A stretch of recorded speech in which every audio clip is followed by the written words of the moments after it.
That story this morning. Rohit, thank you for your time.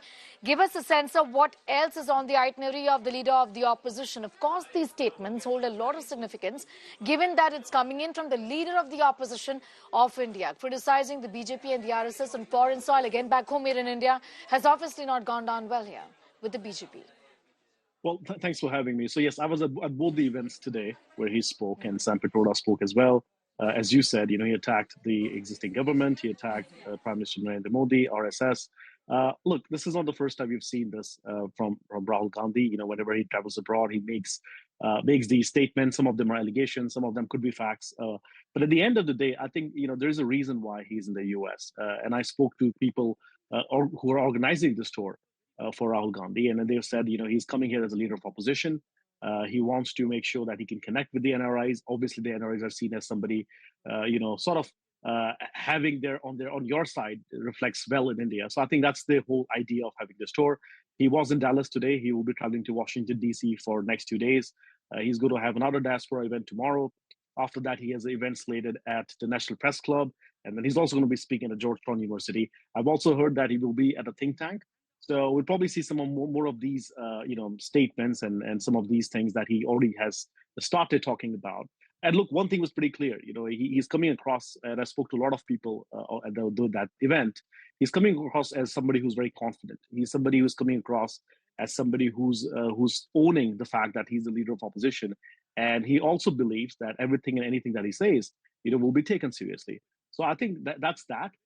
He's also going to be meeting in D.C. He will be meeting with some lawmakers on the Capitol Hill. So, yeah, it's a packed itinerary for Rahul Gandhi. And we'll have to wait and watch, what becomes of those meetings after the fact, once he meets with those people and some of those conversations are then made public.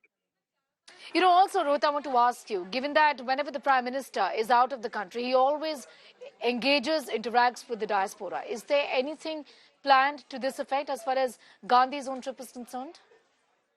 Well, so the event that we just saw right now, the other one where he was speaking, where Sam Pitroda was speaking, that was the diaspora event. About 2,000 people attended that event at the Toyota Music Factory. There's one tomorrow in Washington, D.C. at Hilton, Dallas, where they're probably going to have another, 300 to 400 people attend that event as well. So this is, the first one where he's sitting down and speaking with somebody. That event was the University of Texas at Dallas, and the other one that you were showing on the screen, where he was talking and Sam Pitroda was talking, was the event with the diaspora, which was organized by the Indian Overseas Congress. And look, this is the same template. It is the exact same template that Prime Minister Modi has done over the years.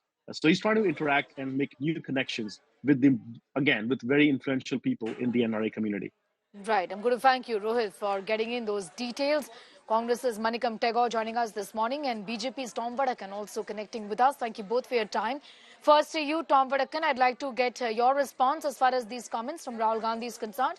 And spoken about the ideology of the BJP and the RSS, saying that they're anti-women. Essentially, they'd like to see women in traditional roles. Wouldn't want to let them go out of homes. Well, with this half-baked ideas of Mr. Rahul Gandhi, I think he is trying to sell this outside India. But why is he silent on what was happening in Bengal?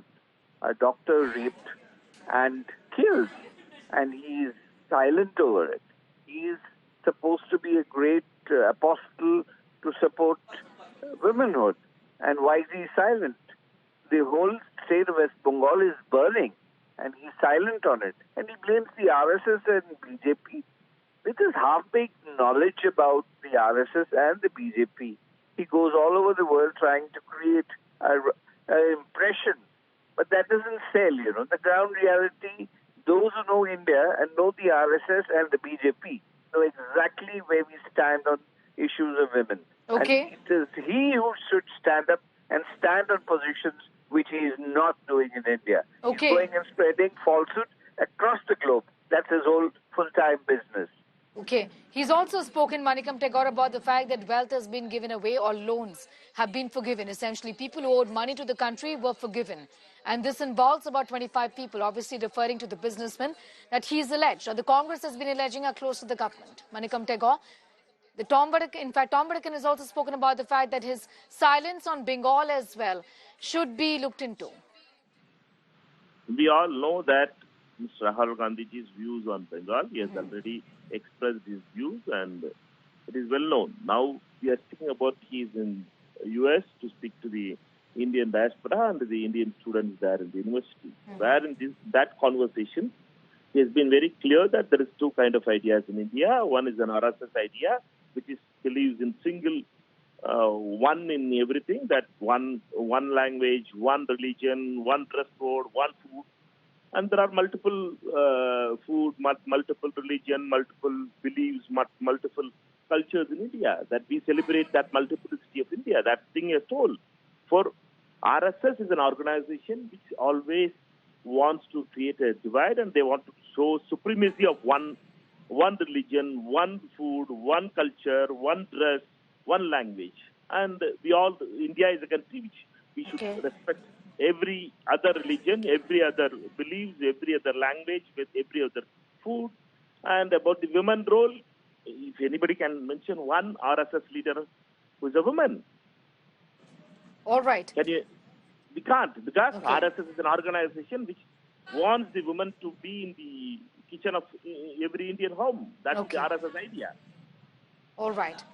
Manikam Tega, I'm going to thank you for joining in with your views. So the Congress and the BJP, also Tom Vadakan, thanking you for the moment. Loans worth 16 lakh crore rupees has been forgiven. And women empowerment is not what the BJP and the RSS ideology is about, is what Gandhi has said in his 3-day trip to the US. He was speaking in Texas.